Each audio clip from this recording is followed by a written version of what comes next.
अस्सलाम वालेकुम नाज़रीन, मीरान टीवी न्यूज़ में बालिकार आवां सारा सुमरो हिन बुलेटिन में सब खां पहिरीं हिकु नज़र हेडलाइन ते।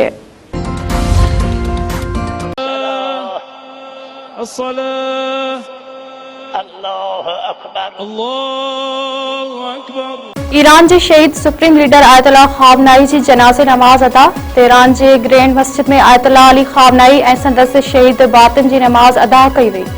जनाज़े नमाज़ में सदर मसूद पिज़िकियान समेत ईरानी क़ियादत ऐं लखे सोग वारनि जी शिरकत। 100 मुख़्तलिफ़ मुल्कनि जा सरबराह नुमाइंदा बि जनाज़े नमाज़ में शरीक। शहीद आयतुल्लाह ख़ामनाई जी तदफ़ीन 9 जुलाई ते मशहद शहर में कई वेंदी। अमरीकी सदर डोनाल्ड ट्रंप चयो आहे त अमरीका अॼु बि दुनिया में उम्मीद जो किरणो आहे, उनखे कॾहिं बि नाकाम थियण न ॾींदासीं। अमरीकी फ़ौज अॼु सभ खां वधीक मज़बूत ऐं ताक़तवर फ़ौज आहे। अमरीका जे आज़ादी वारे ॾिहाड़े जे तक़रीब खे ख़िताब कंदे अमरीकी सदर वधीक चयो आहे त अमरीका कॾहिं बि कम्युनिस्ट मुल्क नाहे रहियो। आलमी निज़ाम में कम्युनिज़म पंहिंजो वजूद विञाए चुको आहे। कम्युनिस्ट नज़रियनि खे अमरीका में कामयाब थियण न ॾींदासीं। मुल्क जे पहिरें चूंडियल वज़ीर आज़म ज़ुल्फ़िकार अली भुट्टो जी हुकूमत जो तख़्तो ऊंधो करण जमहूरियत ते राताई ख़िलाफ़ कारो ॾींहुं मल्हायो पियो वञे। पीपल्स पार्टी पारां सिंध जे नंढनि वॾनि शहरनि में एहतिजाजी रैलियूं, तक़रीबूं ऐं मेड़ाका। Peoples Party chairman Bilawal Bhutto Zardari चयो आहे त 5 जुलाई 1977 जो ॾींहुं जमहूरियत जे रूह ते ज़ख़्म तौर यादि रखियो वेंदो। जमहूरियत मथां राउ हणी चूंडियल वज़ीर आज़म ज़ुल्फ़िकार अली भुट्टो जी हुकूमत खे किरायो वियो। अॼु जे ॾींहुं बंदूक जे ज़ोर ते जमहूरियत खे यरगमाल बणाए अवाम जो मैंडेट खसियो वियो।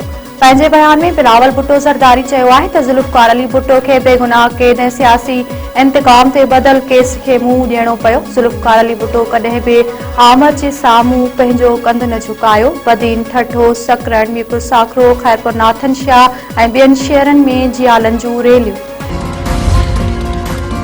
मेठियाणी पुलिस काज ते कड़की शादी रोकराए छॾी। नंढी उमिरि जो जवाज़ सियाणाए गंवार कलसूम सोलंकी खे हिरासत में वरितो वियो। ॻोठ ऐं मौलवी गिरफ़्तार। पुलिस ॻोठ कोड़े जा बाड़ में कार्रवाई करे शादी जी ख़ुशियुनि खे सोग में तब्दील करे छॾियो। ॻोठ अब्दुल गफूर जो चवणु आहे त पुलिस मुखालफ़नि जे चुर्च ते तज़लील ऐं नाइंसाफ़ी कई आहे। नारी जी माउ चयो आहे त भाणे जी धीअ जो संग घुरियो हो, न ॾियण ते नाइंसाफ़ी कई वई आहे। पुलिस मूजिबि नारी जी उमिरि शादी जेतिरी आहे, पर उहा शादी लाइ राज़ी न आहे। खेसि अदालत में पेश कयो वेंदो। कमाल डेरो वेझो बोरियत सोलर प्लांट मां करंट लॻण करे फौत। ॻोठ नबी बख्श कलेरी में अली मुराद कलेरी तारुनि मां करंट लॻण सबबि मौक़े ते ई फौत थी वियो। वाट्सएप मूजिबि बोरियत सुबुह जे वक़्तु ज़रई ज़मीन ते कमु कार लाहे वियल हो, जिते ज़रई ज़मीन में पाणी लाइ लॻल सोलर प्लांट जे तारुनि में विचड़ी पियो ऐं करंट लॻण करे फौत थी वियो।